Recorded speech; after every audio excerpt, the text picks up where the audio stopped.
Железният светилник. Из част първа. Хаджи Серафимовата внука. Султана, внуката му, го помниш. Тя беше на 6 години, когато умря Хаджи Серафим. Тя остана самотен цвят на върха на едно дърво, което бе израснало буйно и високо, а сега цялото беше брулено, изгоряно от мълни, или може би от люти отровни сокове, който бе смукало то с корените си. Тя тъфтеше на самия връх и на това дърво, хранена и от благи животински сокове, събрала в себе си всичките му жизнени сили, родена от него, за да завърже и да роди плод, който би продължил и засилил загасващия му живот.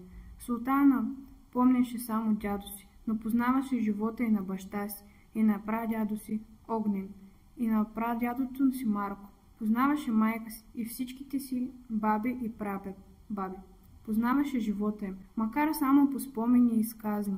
Тя носеше в паметта си техните образи. Техния живот беше нейн собствен опит и нейна мъдрост, а тя това, което беше заличено в спомените, допълваше го гласът на кръвта.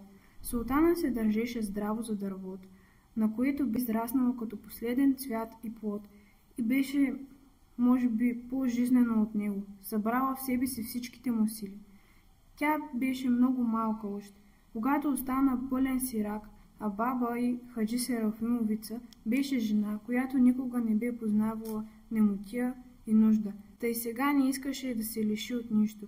Единственият покровител и на двете беше султаният Войчо Тасе, брат на майка й, но и той беше лекомислен човек, прекалено горд с чорбаджийския си произход, хилава издънка на голям род. Той беше много беден и посягаше без голямо стеснение към остатъци от Хаджи Серафимовото богатство, за да държи високо, както казваше честото си име. Султана беше малка, за да му попречи, а баба Серафимица искаше да знае само дали има достатъчно за нея, да се облече, да се нахрани сладко. Вуйко Теса направи и двете големи грешки. Реши, че може да построи отново изгорелите дюкяни на Хаджи Серафима, но скоро не видя, че парите нямат да стигнат. После реши, че може да взема материални за строежа от голяма къща на хаджията и започна да събаря едната и страна, докато се убеди, че с това не може нито да се свърши. Като не можа да построи дюкяните, посъветва Хаджи Серафимица да продаде мястото им в чаршията и така да се случи, че да го продаде на безценица.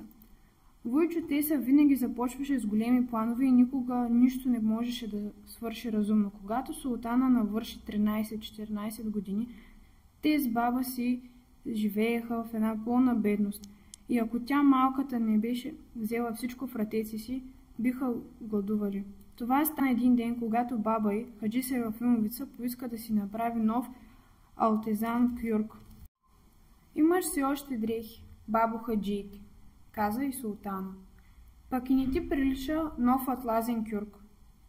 Как да не ми прилича? Коя съм аз? Не знаеш ли? Тая ще ходя в дрипи. Бедни сме, бабо хаджийки. Няма кой да ни печели. Не съм бедна аз, имам си. Какво имаш? Дай да видя какво имаш. Цяла една нощ въртя султана баба си на ръжен и успя да й вземе всички ключове от съндъци и дуапи. При зори бабата хаджийка премряла за сън, обичаше да си почива и нямаше сили да се бори, а султана й нанесе още един удар. Дай ключовете да видя и какво има за нов кюрк, направи си и два, ако искаш.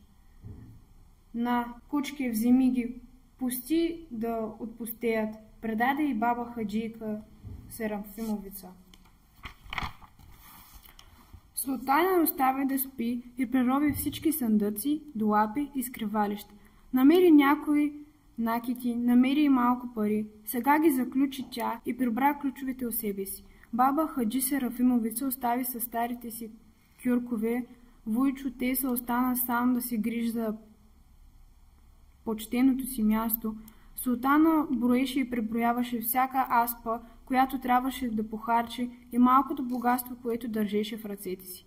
Заприлича на 5 чудотворни хляба, с които според легендата Исус Христос е нахранил 5000 гладни люде в пустинята.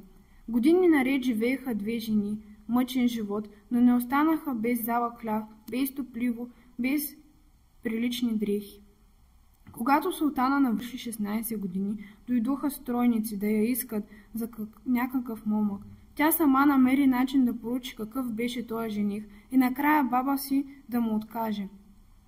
Не, той не беше мъж за султана, но тогава й остана ясно, че тя чакаше да дойде в този запустял дом нов достоен господар, да му предаде тежкия товар, който прегръщаше момийските й плещи.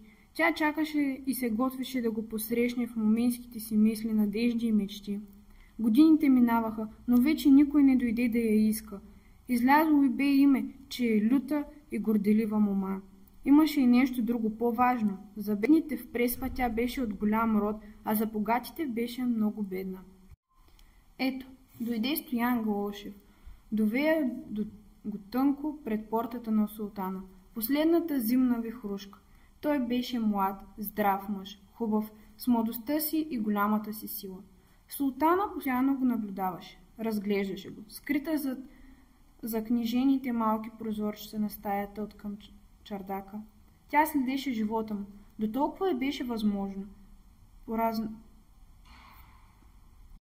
Поразпитваше го.